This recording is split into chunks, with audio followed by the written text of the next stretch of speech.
We begin part 2 of the Lemonbuster's inspection of a Saab 9.3 Viggen. And continue on with the rear bumper here. As I was saying, we have some little imperfections here in the rear. The diffuser's in pretty good shape. We do have one little mark right there on it. Some little scratches, your typical kind of wear and tear kind of stuff. Do we have a little bit of a imperfection in the paint right there, a little almost like a little slight ding in the bumper itself. See, it dips down a little bit and the paint is distorted some.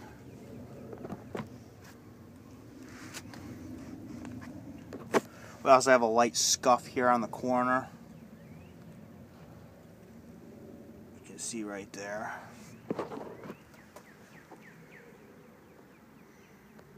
See the rear tail lights here and the rear header panel area. Good shape. Once again, we have some road grind here on the rear bumper, along with some light scratches. You can see kind of right in this area, there's a very light scratch. We'll go ahead and move into the right rear quarter panel.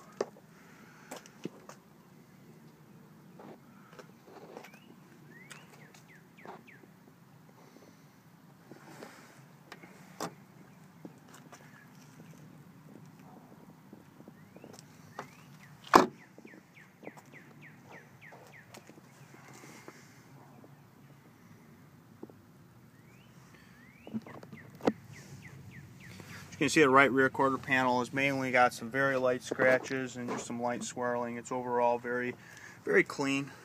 So we move down the body contour. There are a couple of little chips at that body line again, and we'll get to that shortly here. As you can see, the ground effects are intact here. We have a touched up scratch here on the body line, or chip I should say. We have a small scratch right here and a small chip here with just a teeny bit of surface rust in it.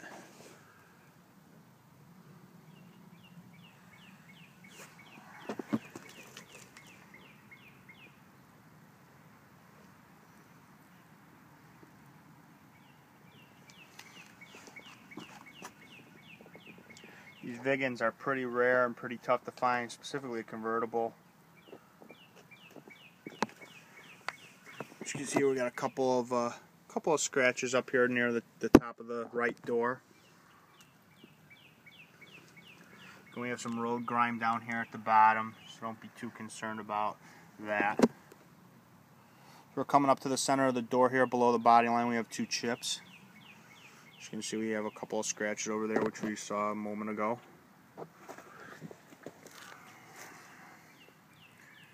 Do have a chip right there.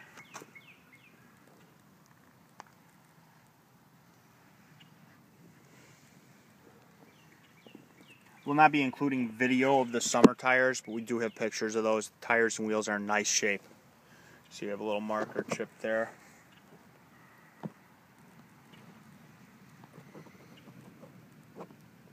Much nicer than the winter wheels, which we'll get to shortly here.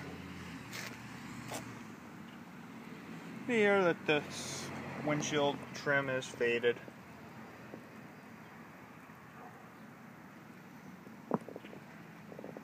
Windshield's in nice shape though. Continue on to the right front fender here. Some light chips and whatnot. Nothing too out of the normal for a vehicle of this age. Do have a chip right here below the body line.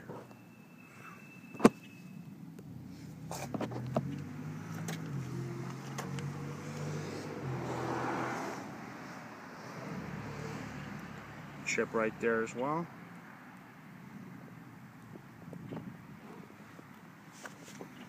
You see here we have the hood. We have multiple rock chips across the front of the hood here.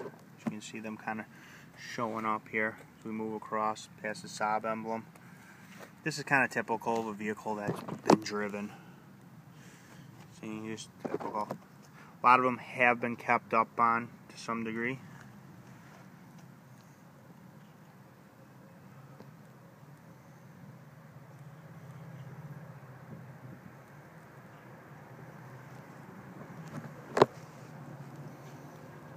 Overall, with the exception of the quarter panel, the sheet metal on this car is pretty straight. Doesn't have very many dings in it at all.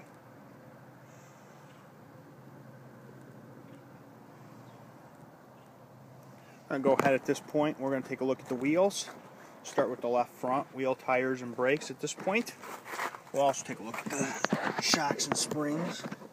See the struts here, they're kind of rusty and got some surface rust on them, but they're not leaking or affecting the function at all. It's just they're not pretty to look at. Tie rod ends are nice and tight on this vehicle. You can see here this is the stock Viggen wheels, the winter tires on. There's all sorts of discoloration going on here. We've got curb marks, corrosion going on. Actually, the chrome's peeling off pretty bad in spots. You know, it's to be expected. They are winter tires. The winter tires themselves, they have good tread on them. They're in good shape. And we'll go ahead and take a look at the brakes here. See, the front brakes are a little on the thinner side. Probably have about 40% of their life remaining. That's good. I'll go ahead and move back to the left rear wheel here. Left rear wheel is in significantly better shape than the right front, but it also has issues with its finish. You can see there's scratches and gouges in them and whatnot, and discoloration. It does appear to be fitted with a slotted rotor here. However, we do have an issue. As you can see here, that the inboard pad here is very thin. In fact, I think we have a possible stuck slider pin in this caliper causing some uneven pad wear, because as you'll see on the right rear wheel in a bit, the pad is significantly thicker. I also had some issues with the parking brake. I had to pull it up really, really far on the handle to actually get it to engage. See here, good tire in the rear.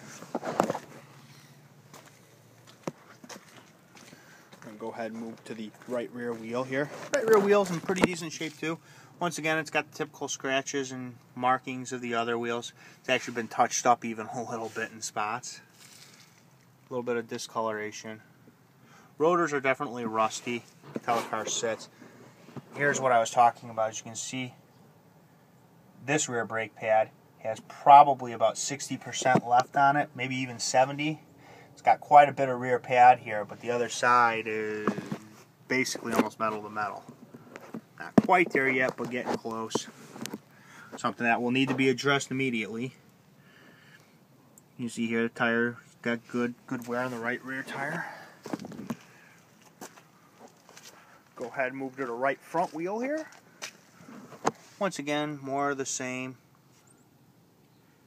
From a flaw standpoint, it's got nicks, it's got gouges, it's got some corrosion right here in the opening.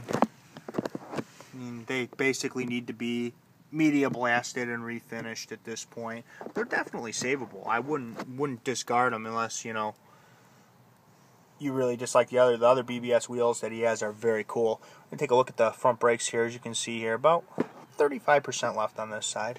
We'll go ahead and take a look here at the tires. You can see good on the front here as well.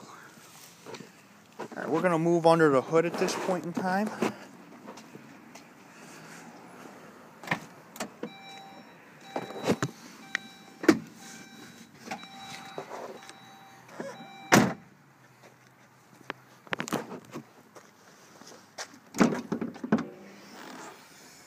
And we have the 2.3 liter turbo Viggen. Heart and soul of this vehicle right here. See our turbocharger. One area of concern here is the serpentine belt. It's starting to get some cracks in it. It's going to need to be addressed. Also appears we've got a leaky valve cover gasket here as well. That should be addressed. Overall here you can see the rack mounts are in good shape. The Euro cars, at least the right-hand drive versions, have problems with the rack mounts on them. I'm not as sure on the left-hand drive variants. But this one appears to be in good shape. We do make support kits, I believe, for them. Got our hoses here. They're in average shape. Might not be a bad idea due to the age of the vehicle. You can see here we've got definite valve cover leakage here. A little bit even coming from like the cam area there. That's more than likely just trickling down from the valve cover. This completes part 2 of the Lemonbuster's inspection of a Saab.